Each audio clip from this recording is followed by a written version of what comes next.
Yannick Vassé cultive du blé, de l'escourgeon, du colza ainsi que de la betterave et de la luzerne pour faire des têtes de rotation sur 250 hectares à Châtelleraoul. Il y a 2 ans, le groupe agro-industriel Soufflé lui a proposé de faire pousser une nouvelle culture sur son exploitation, de la lentille. La lentille est, je ne peux pas dire formidable, mais une bonne culture, sauf qu'il y a 2 points essentiels à ne pas négliger, c'est la récolte. Culture très pas très haute, qui nécessite vraiment un terrain parfait. Le deuxième point, c'est le désherbage. Donc on met ce qu'il faut au bon moment et après on est tranquille. On s'aperçoit que le rendement est assez stable d'année en année. On l'a encore bien vu l'année dernière où tous les céréales se sont décrochées fortement. La lentille s'en est sortie largement et tout marche pour le mieux en ce moment. Les résultats sont là, les prix sont là et la marge est là, donc ça nous convient bien. Michel Vautier cultive des céréales et graines à Ménil-la-Orgne sur 240 hectares.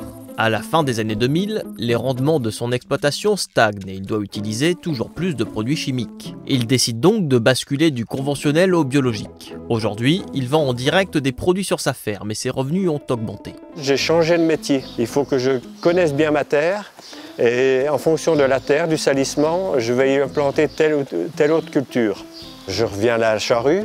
Je déchaume, je fais des engrais verts, je cultive mes sols. Et avant, j'étais au travail simplifié, en semi-direct. Et alors c'est très intéressant. On produit des choses de qualité. Avant, je cherchais le rendement. La période la plus difficile, c'est en moisson. Quand j'avais l'habitude de faire 70 quintaux hectares, et que là, je suis à moitié. Mais en réalité, le revenu est meilleur même, je dirais aujourd'hui. Clément Jacques cultive des céréales à An-devant-Pierrepont, sur 300 hectares. Confronté à une forte résistance du vulpin, il décide d'utiliser des alternatives à la chimie en 2010. Aujourd'hui, ses problèmes d'adventice sont maîtrisés. Et en fait, maintenant, on est plus dans une optique où on essaye d'anticiper les choses plutôt que de réparer. Donc c'est beaucoup plus d'observation au champ, de renseignements à l'extérieur. Et au niveau des cultures, donc pour notre problème vulpin, on a allongé la rotation. On est passé de 3 cultures à 3 cultures et demie, parce qu'on était historiquement en colza blé orge avec un peu d'orge de printemps qui était là.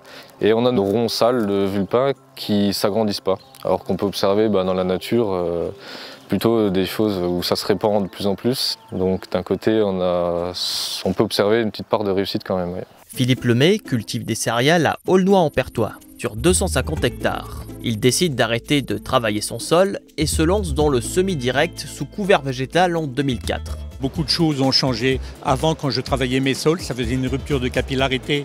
Et quand il pleuvait 40 mm, pendant 8 jours, je ne mettais plus les pieds dans les champs. Il n'y avait plus de portance. Aujourd'hui, j'ai entre 5 et 10 fois plus de population de vers de terre que mes collègues. Donc j'ai un drainage naturel du sol qui s'opère.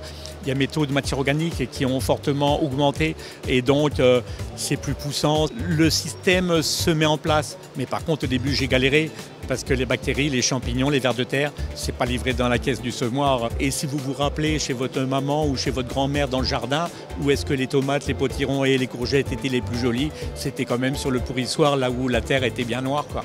Et aujourd'hui, c'est ce que je fais dans mes champs, tout simplement.